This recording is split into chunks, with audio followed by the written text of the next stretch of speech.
So thanks for coming along, everyone, to our the last series in our webinar series. Today we'll be giving a bit of an export update. So firstly, I'll hand over to Robert to talk about some of the IFM stuff and forecasting demand for air freight capacity. Thanks, Sarah. You're going to put up those slides? Yeah, I'm getting them up now. Perfect. So just while Sarah gets that up, one of the key projects that we've been working on this year with COVID has been to increase our visibility of data in the mango export space.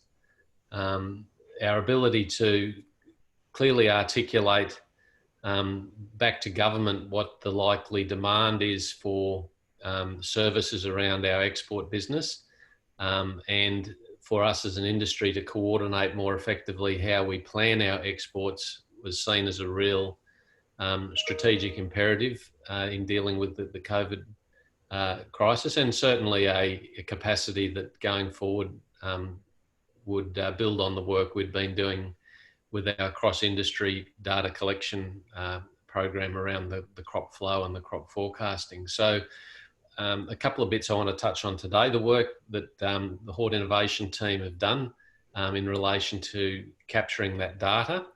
And secondly, what that's sort of flowed onto in terms of an ongoing process with the mango exporters and how we're aiming to work going forward. So this project that we've got some slides on now, it was basically commissioned by Hort Innovation. It was done across all horticultural commodities with a view of getting better clarity around what has been happening export-wise by product, by destination, by port of dispatch.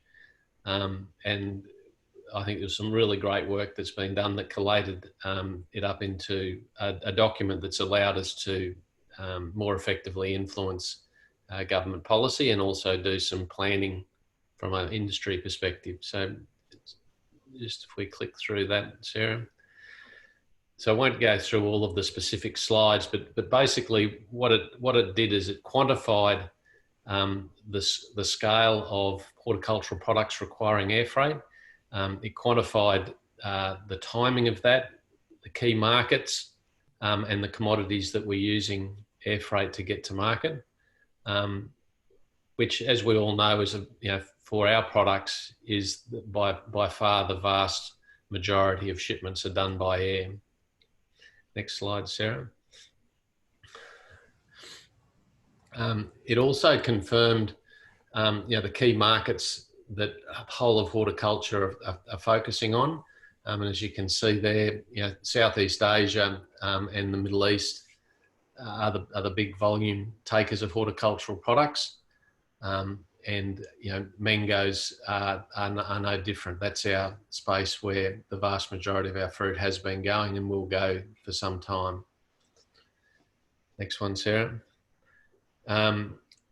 We've also looked at where the product is being shipped out of, and also by month. And this data has already been refreshed a second time to provide some more mango specific data. But basically we can see that for mangoes, our big dispatch points are Brisbane, Cairns and Sydney, and our season's very focused around that November, December, January period. Next slide, Sarah. Again, when you look at across horticulture, what are the other industries that are in this space, and where does mangoes fit in that? So we can see, mangoes are certainly up there with the reliance on air freight. The biggest one's stone fruit, followed by melons, but then you've got grapes, mangoes, cherries, are all fairly similar in terms of their requirements for air freight. Vegetables to a smaller extent, but if you accumulated all those veggies up, you've also got a significant amount there. Fortunately, for some of the other big commodities like vegetables, citrus and grapes, they've got a lot more going sea freight, and ultimately that's certainly working in nicely at the moment where air freight's been so tight. Next slide, thanks. Again, if you break that down by destination for whole of horticulture, again you can see Singapore, Hong Kong, China, again as the big volumes, but right across that Southeast Asian and Middle Eastern area is where all horticultural products are going to. Next one, Sarah. All of those key commodities do have a peak in the middle of summer, which adds to the complexity we're all dealing with. With stone fruit, cherries and mangoes all being very summer focused, you can see how that spike eventuates across November, January and March. So again, in the current situation, that's really accentuating the difficulties in lining up air freight with the demand required. Vegetables, as you can see, is a much more consistent demand right across the year. Thanks, Sarah.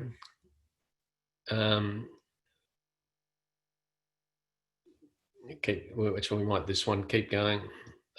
So, what was the outcome of what we've initially done through this work? Well, there's been two things that have come from this project. One has been the formation of a exporters forum. So we're meeting every 2 to 3 weeks to share information and to build a forecast model for the upcoming season. So we're making some really good progress with that, and the aim is to provide for that forum to operate on an ongoing basis across the season to help share information and align where resources need to be put. Secondly, it's provided some really good data for industry to lobby decision makers, including government, to continue to invest in this space. And hopefully you've all caught up with the news of the budget last night, but there's been an additional 300 million injected into the IFAM project. So basically we're now going to have enough funding to get through to Chinese New Year under the current run rate of expenditure. And then, so there's 90 million's been allocated for that. And then there's been a further 200 million that's been allocated to continue to support air freight right through until the middle of the year. So, a really key part of getting that investment's been being able to both provide good data, but also to provide evidence that industry can work together to utilise that investment to maintain its export presence and grow its export business. So that's probably all I wanted to say today, Sarah. If there's any questions on that, I'd certainly encourage any of you that aren't participating in those fortnightly meetings to get on board. Looking forward to helping facilitate export in what's going to be a difficult year, particularly around the freight space. Great, thanks, Robert. Is there any questions for Robert? No? Okay, well, we'll move on to Galen, because I know he might have to run off towards the end. So if anyone has any questions for Galen, I would suggest asking them either during his presentation or after he's finished, because he might not make it to the end of this, but I'll hand over to you. Thanks, Galen. Thanks, Sarah. I'll be here for the whole meeting, so if you did have any questions at the end, I'm fine to take any then. So, g'day everyone. My name is Galen Waterford. I'm just going to give a brief update today on some of the regulatory requirements for exports. So as a brief introduction, I work in the Horticulture Exports program at the Department of Agriculture, Water and the Environment. So the Horticulture Exports program, we're responsible for export certification and everything that entails, applicable to horticulture exports. So in this program, I'm the assistant director and I lead a team that is responsible for the tropical fruits, which includes mangoes, lychees, persimmons and melons. And I also look after all fruit and vegetable exports to New Zealand. And as part of this, I'm responsible for irradiation, vapor heat treatment and dipping treatments. So what do we do in the Horticulture Exports program? So essentially we ensure that horticulture exports meets Australia's export legislation, the importing country requirements and international obligations. So how do we do this? So we do this through the development of instructional material, guidelines and work plans, and through the development of policies on accredited properties, registered establishments, inspections, product security, certification, and auditing. We also provide technical advice to peak industry bodies, exporters, growers, accredited properties, and authorised officers, as well as other areas within the department. Also, one of our key things that we do is we provide accredited property lists to overseas trading partners for protocol markets where required. These lists show the approved growers, pack houses and treatment facilities for that market. We also organise trading partner audits and verification visits for as part of the protocol market. We assist if there's any detained consignments overseas or if there's export certification issues prior to leaving the country. So essentially, we regulate and facilitate trade. So I'll just give a quick update on some of the some of the impacts COVID-19 has had in regards to a regulatory sense. So it hasn't had too much of an impact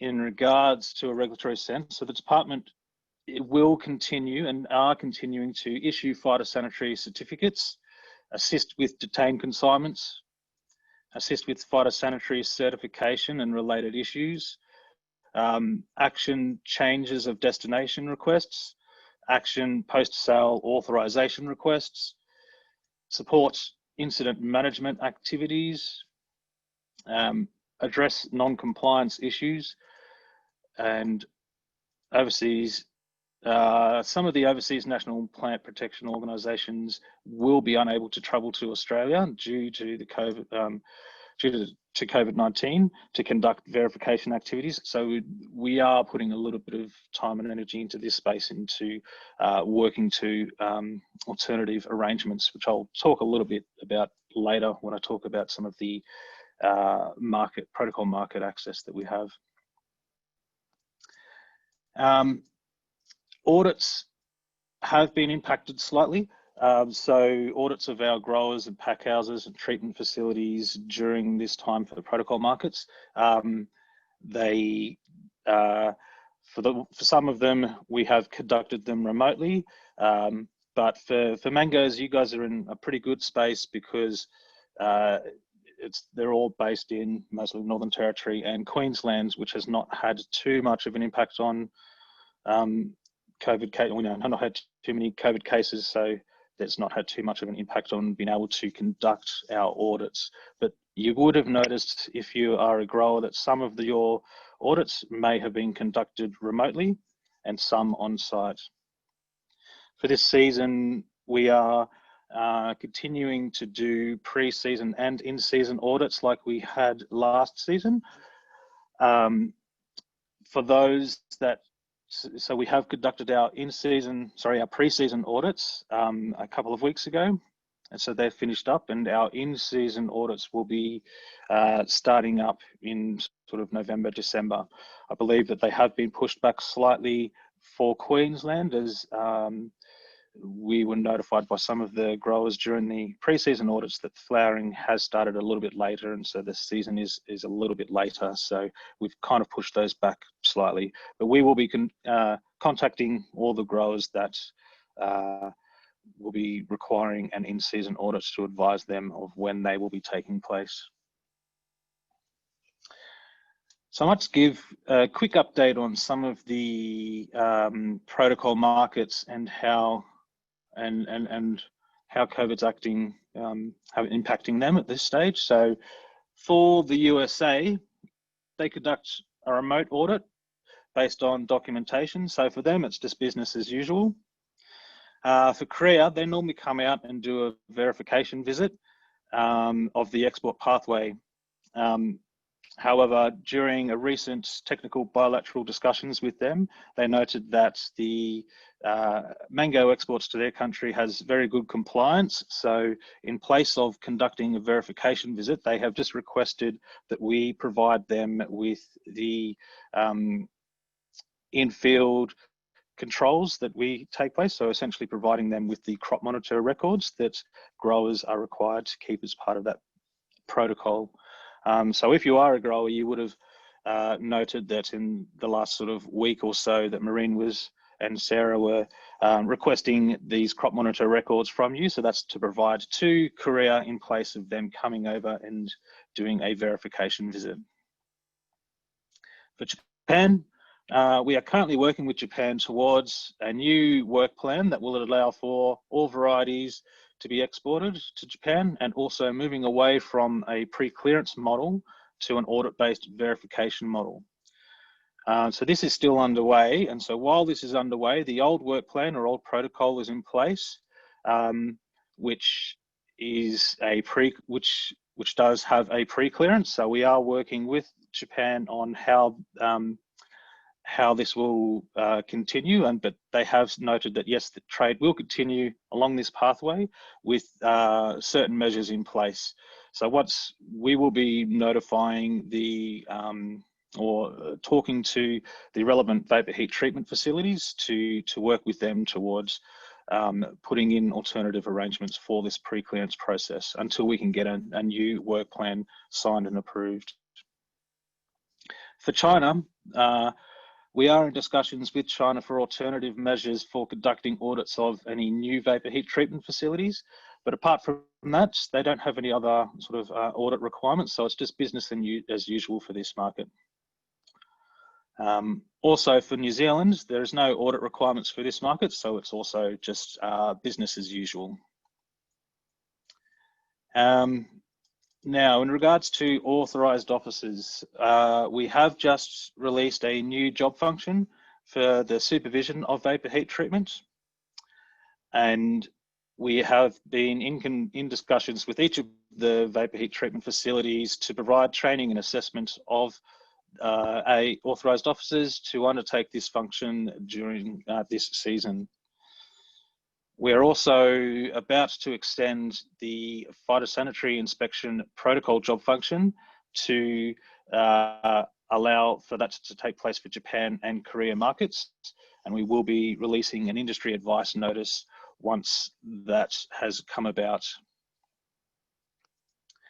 On that note, because that will be coming through an industry advice notice, I would encourage people, if they want to keep updated on any COVID-19 impacts or any new market access type things, to keep an eye on the department's website, but also to sign up to our industry advice notices, which are sent out to industry for these types of purposes. Now, I think that's pretty much all I wanted to talk about today.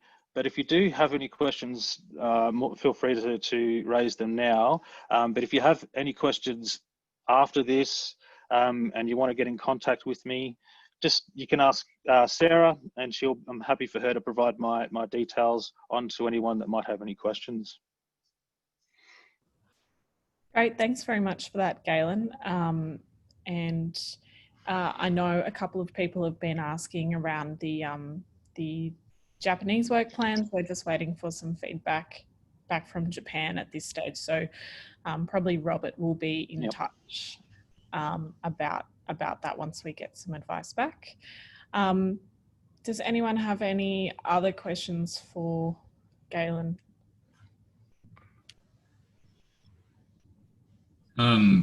If we're using, it's Darcy Holmes here from Perfection. If we're using the old Japan work plan, does that mean there'll be no Calypsos exported to Japan this year? Yeah, at this stage, if we're using the current work plan, the current approved varieties are the only ones that can be exported. Okay, thank you. So just to build on what Sarah just said, for the VHT treatment plants, there will be a video conference at 3:30 Canberra time, which I'll be sending out an invite to those of you that haven't received that yet, this Friday the 9th. So Galen and his team will be doing a specific update for the vapour heat plants Friday, 3:30 Canberra time, so 4:30 Brisbane time. Sorry, that's correct, isn't it? Yep. 2:30. Yeah, that's correct. Is it? Yeah, it'll be 2:30. Yeah. 2:30 Queensland time, 3:30 Canberra time. Yep. Okay. Yep. So if anyone doesn't receive that by Friday morning, potentially get in touch with myself or Robert. So if there's no questions for Galen, I might hand over to John and Noel. Are you guys? Just one more. Will Galen be there Friday? Yeah, mate, I'll be there, Darcy. All right, too easy. I'll save my questions then. Cheers. Thanks, Darcy. So I might hand over to Noel and John. Are you happy to share your screen, or do you want me to put your slides up? Yeah, we'll share it, Sarah. Nice. Great. Thanks, guys.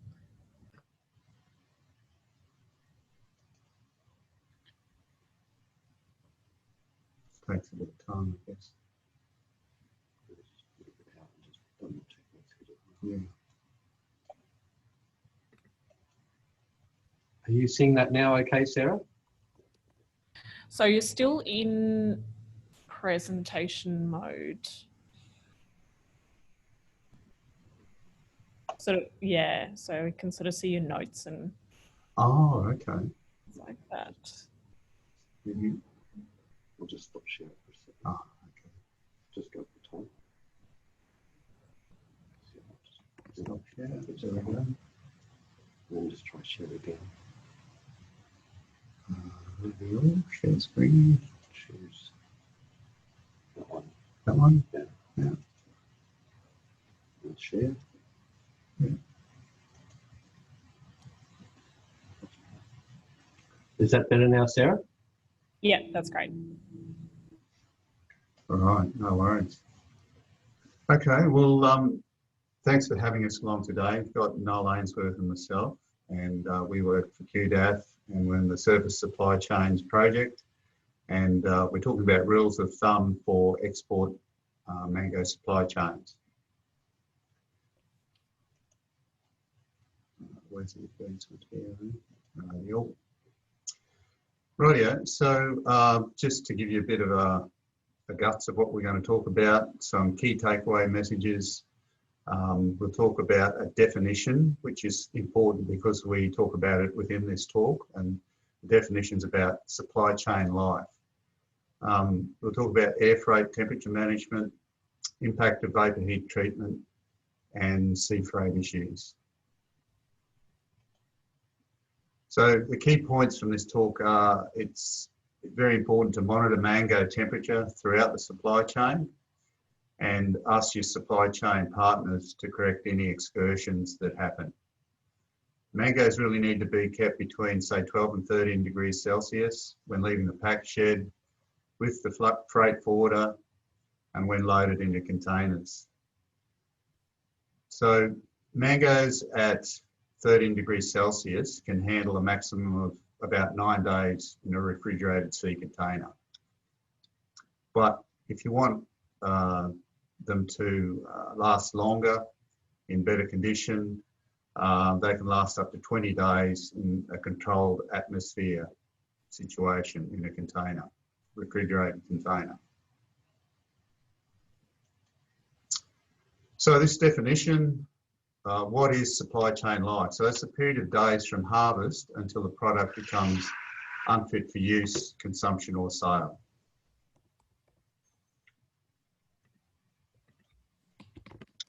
So Robert already introduced some of the detail about what's been happening the last few years with exports, but I just wanted to present that visually just to sort of relay those sort of quantities. We've seen a steady increase in exports, but it really only makes up about 10% of the Australian production. And mangoes are either exported to get a premium on what price is normally available on the domestic market, and this is sometimes useful in shedding some of the volume when there's peak supply hitting our markets. The top 3 destinations you can see there are open markets, requiring minimal sort of registration or pre-treatment processes, and opens it up for opportunistic trading. Most exports to date have used air freight, and this enables us to take advantage of price opportunities, including Chinese New Year, which is often late in our season. And of course, this year it occurs on February 12th, so it's a bit earlier than normal. Air freight, however, comes with some risks. While it's a very short period of freight, it's also, there's not a lot of controls in terms of the temperature as it passes through the supply chain. So it's got some increased risks there. We've already seen some work that identifies that a lot of the Australian mangoes, when they leave pack sheds, aren't always brought down to the correct temperature as they're loaded into trucks. And while trucks are often set at the right temperature, they're not very good at cooling warm fruit, especially if they do start to soften or ripen. There is, of course, the opportunity for cooling of fruit at freight forwarders, but not so much in the handling areas around air transport or in the planes themselves. But equally, there's opportunity to cool fruit back down to desirable temperatures once they reach your importer. And unfortunately, because of all those variables in terms of those supply chains, we find that every trip pretty much has a different temperature history once we look back at it or look at it in a live sense. And unfortunately, that can often mean inconsistent ripeness on arrival, which means the importers do struggle to secure sometimes the best price that's available. So typically looking at the temperature of fruit through air freight, if fruit is loaded at 12, it can often arrive in the market at 20. If it's loaded at 18, if it's a little bit warmer than normal, it can often arrive at the market at around 30 degrees, which is obviously much more prone to kicking off that ripening process. Equally, with a lot of the markets we target in the Northern Hemisphere, there's also the risk of chilling damage in some locations if there's not adequate or the correct temperature management on location. So for example, if you're air freighting into Seoul in South Korea, the temperature around December and February is often less than 5 degrees, which opens up to risk of chilling damage. And the same sort of thing occurs in Beijing. So I guess the result is that on every consignment with different temperature history, it's also liable to have a different ripeness on arrival for each of your consignments. So it's worth keeping an eye on what does happen with temperature management in air freight. So one of the key things to managing those risks in air freight is firstly build relationships with those in your supply chain, because they're the people can help do something about it. So if you do find out that the temperatures of your fruit is drifting from that 12 degrees or 13 degrees when it's either leaving the pack shed, at the freight forwarder, or in storage with the importer. Monitoring that to identify any problems and then passing on that information to your supply chain partners to do something about it is important. And of course, the other thing is about time, and this applies even in air freight, that it's also worth keeping an eye on how long fruit is sitting in the supply chain. There is certainly the potential for storage in the components of air freight, but John will talk a little bit more about that in relation to sea freight. So I might pass it back to him. Rightio, thanks Noel. So we'll talk a little bit about vapour heat treatment. Obviously protocol markets like China, South Korea and Japan require that treatment for fruit fly. And one of the issues is with vapour heat treatment is if there's a long delay between harvest and when it's treated, this can increase the risk of heat damage to the fruit. It's more likely expressed once the fruit nears the limits of its supply chain life. Obviously with a short supply chain, it's not so critical, but seeing as we're talking about sea freight, this is where it could come into its own. VHT promotes the ripening process and potentially leads to at least a 2-day reduction in your supply chain life. So specifically talking about, sea freight. Yes, sorry, impact of vapour heat treatment. Air freight. We're looking at the impact of vapour heat treatment on air freight export simulation trials with R2E2. So they found that fruit held at an average of about 20 degrees Celsius during storage achieved a supply chain life of 22 days. But if you cool that fruit to 12 degrees for at least 12 days within that period, this extended the supply chain life to 27 days. So again, just reinforcing the importance of keeping that fruit around the 12 or 13 degrees in extending the supply chain life.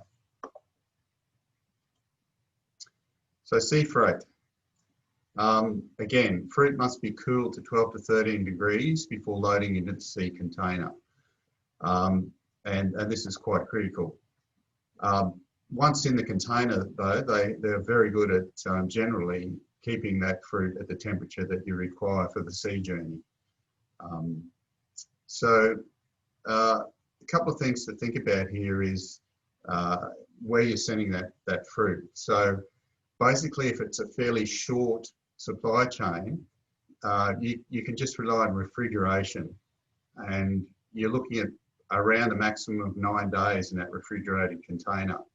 However, if the fruit is going further afield, longer supply chains, then you really need controlled atmosphere in that situation, and you're probably looking at about a maximum of 20 days in a refrigerated container with controlled atmosphere.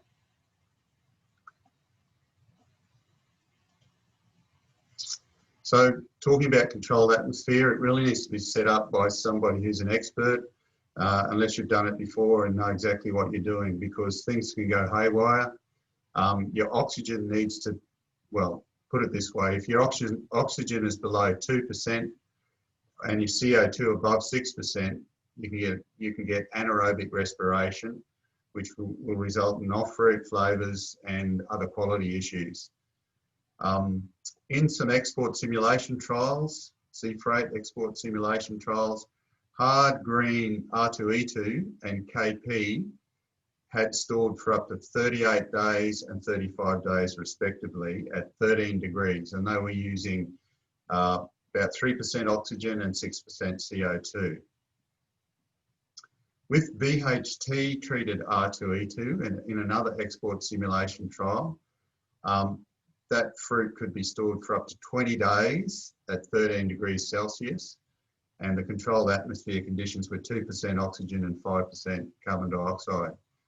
Obviously, there were consolidation days before and days at the other end of the line in country. So in this particular trial, there was another 14 days in that supply chain. on top of the 20 days in the container. So in this same trial, it was interesting to note that mangoes that were late harvested or late season fruit, late harvest fruit, they had a shorter supply chain life than earlier harvested fruit. We don't know the absolute reason for this, but it could have been related to the higher dry matter of late harvested fruit, leading to a shorter supply chain life in this DHT treated R2E2 trial. And they did these trials actually over a couple of years, couple of seasons.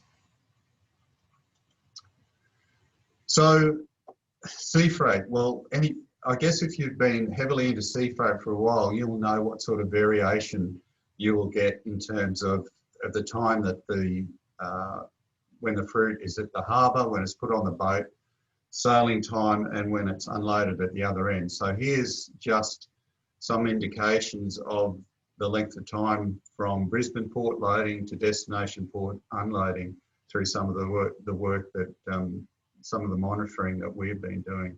Singapore about 16 days, Busan, South Korea 25 days, Hong Kong, Guangzhou, China between 18 and 26 days, Ibalali, UAE 24 to 35 days. And I've got the 35 days in red because I think you'd be really pushing it to attempt something like that.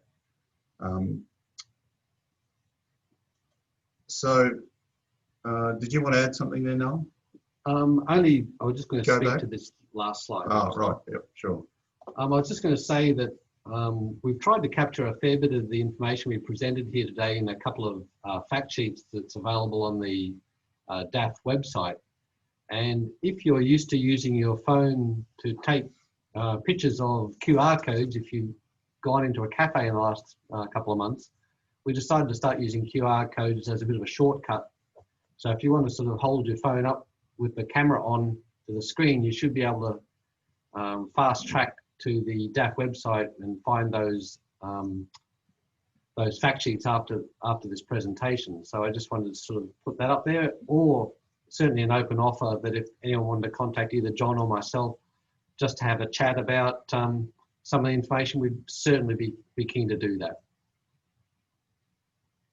Also, I believe, and I'll check with Sarah in a minute, that our presentation will also be made available to anyone who's attended the webinar as well. Is that the case, Sarah?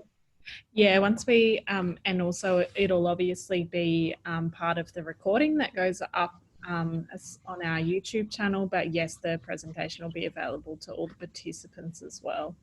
Okay, well, I might stop sharing at this point then and turn back over to you, if that's all right, Sarah, if there's any questions. Great, thanks, Noel and John.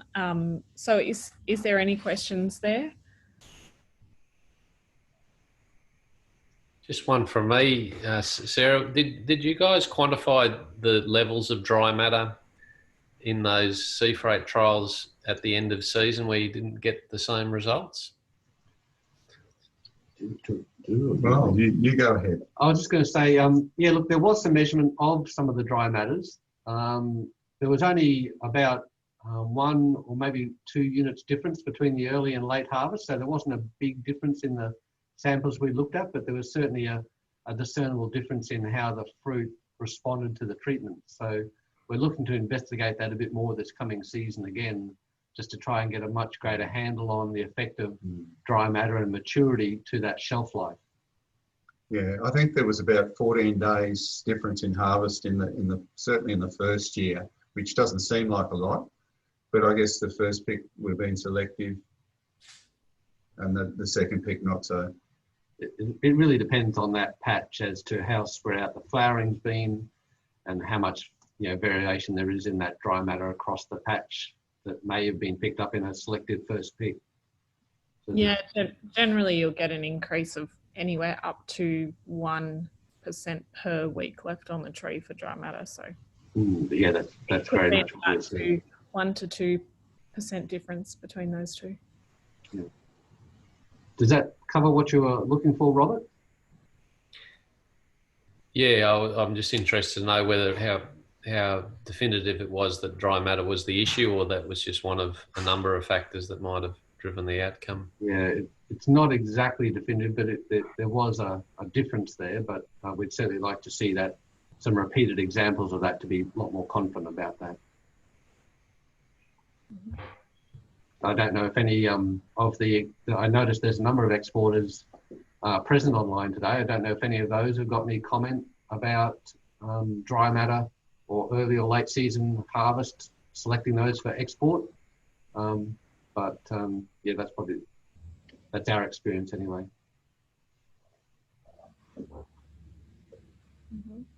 Was there anyone that wanted to comment on that? I see we've got Scott Ledger online if he had any comments.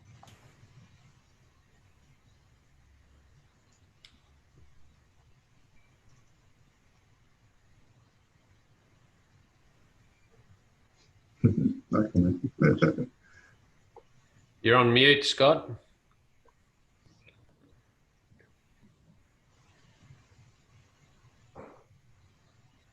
Can you unmute him, Sarah? Yeah. I turn my camera on. That's a bad outcome, isn't it?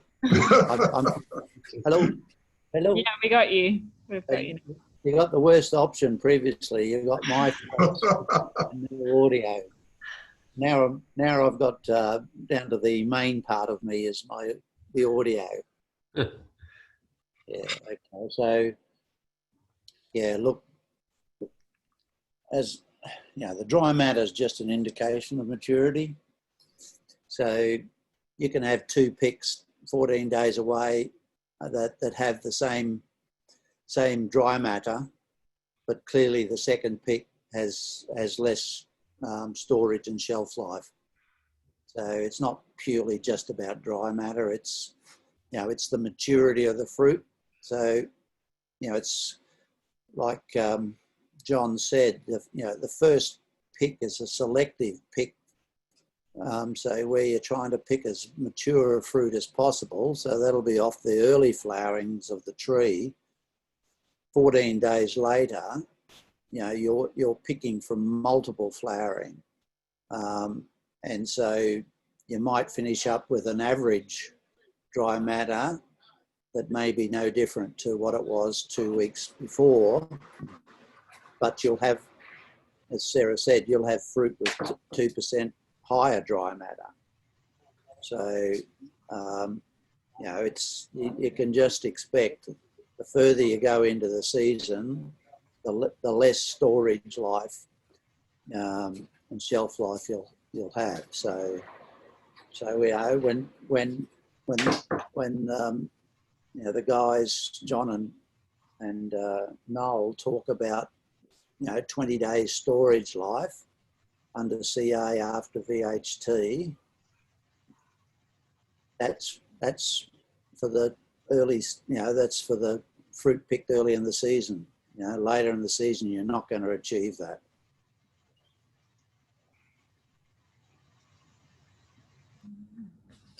Great, thanks. So yeah, I mean, when I look at those figures, yeah, see, you know, as I've said many times, the total time in the container is unfortunately too long for sea freight, apart from New Zealand. You know, even Singapore at whatever it was, 13, 15 days, you know, that's from port to port. So very marginal.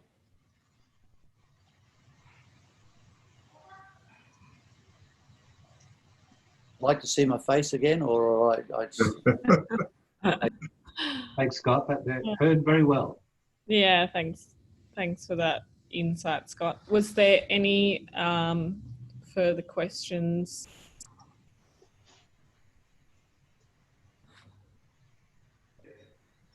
No? Well, if not, I'm going to pass over to Olive Hood from Hort Innovation, who's not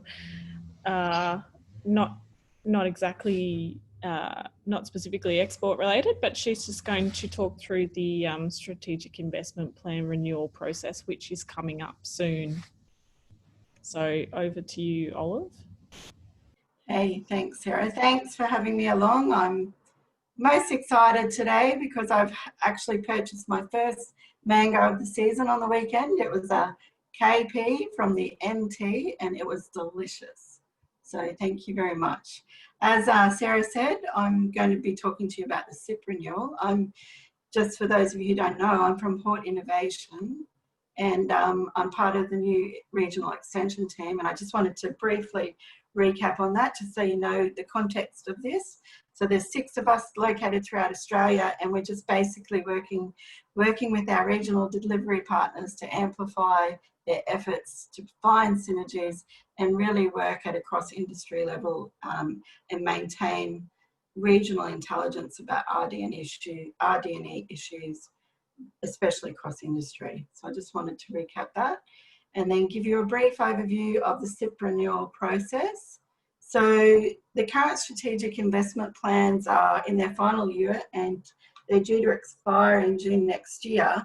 Therefore, Hort Innovation is now is commencing consultation across industries for the review and the development of these SIPs covering 2021 and 2026. The point here is that we're definitely calling it a SIP renewal because it's not a whole new SIP. It's looking at the current SIP and seeing where it needs to be tweaked and renewed. For Mango, in order to maximise industry participation, it won't, I'm sorry if I gave you the impression that it's happening soon. Obviously, that wouldn't be conducive to maximum industry participation in our consultation process. So we will be delaying that until a more opportune time for you.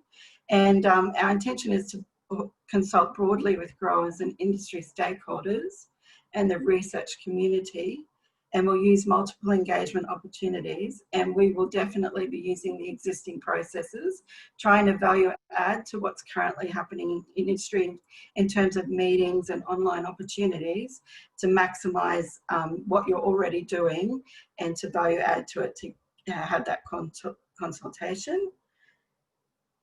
We'll incorporate those recommendations into the draft SIP and I didn't mention it before when I was saying the consultation process. It will be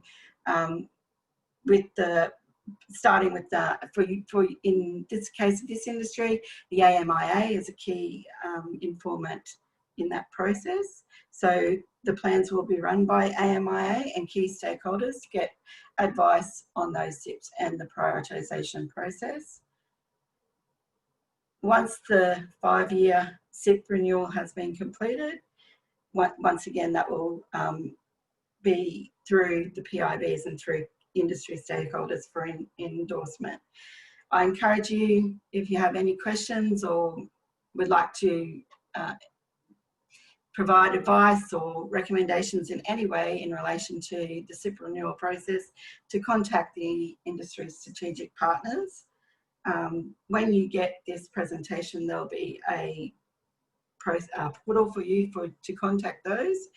In this case, that's Georgia Shield, of course, and then contact details for the regional extension managers, and in this case, that's me. So thank you very much for allowing me just to introduce that. It's not quite imminent, as I may have indicated, but we just wanted to get it on the page for you and assure you that it's a renewal and that we will be seeking wide consultation and having your endorsement for any changes to the existing SIP.